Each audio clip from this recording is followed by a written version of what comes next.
dizendo que o professor pode ou não pode falar, aí você cerceou a liberdade de expressão do professor. Acontece? Bom, tem vamos esse lá. conflito? Isso é importante deixar isso claro, né? Eles dizem que o nosso projeto de lei é a lei da mordaça. Mordaças evoca censura. E censura pressupõe que o professor tivesse em sala de aula liberdade de expressão, porque censura é cerceamento à liberdade de expressão. Mas o professor tem liberdade de expressão em sala de aula? O que é liberdade de expressão? Para simplificar, liberdade de expressão é a liberdade que a gente exerce no Facebook. Você fala qualquer coisa sobre qualquer assunto. Isso é liberdade de expressão. Se o professor tivesse essa liberdade em sala de aula, ele não poderia ser obrigado, como ele é obrigado, a transmitir aos alunos o conteúdo da sua disciplina.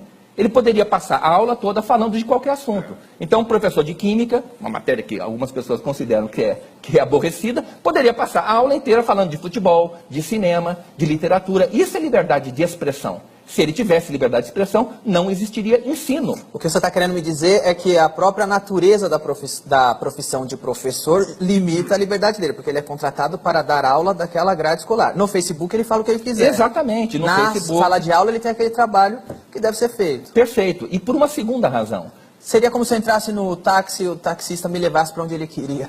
Eu ia falar, não, eu te paguei para ficar naquele endereço. Exatamente. Você não, mas aqui eu tenho liberdade de direção. Basicamente é isso mesmo. Então, se o professor tivesse a liberdade de falar qualquer coisa sobre qualquer assunto, ele poderia obrigar os seus alunos a ouvi-lo falar qualquer coisa sobre qualquer assunto. Veja só, nós aqui estamos na televisão. Você pode falar qualquer coisa sobre qualquer assunto, porque ninguém é obrigado a escutar e assistir o programa do Danilo Gentili. Mas o estudante em sala de aula é obrigado a escutar o discurso do seu professor. Então há uma diferença fundamental. E tem uma outra, desculpa te interromper, tem uma outra diferença, que se na prova ele responder uma coisa que o professor não quer, ele toma zero. Toma zero, exatamente, ele erra a questão, né?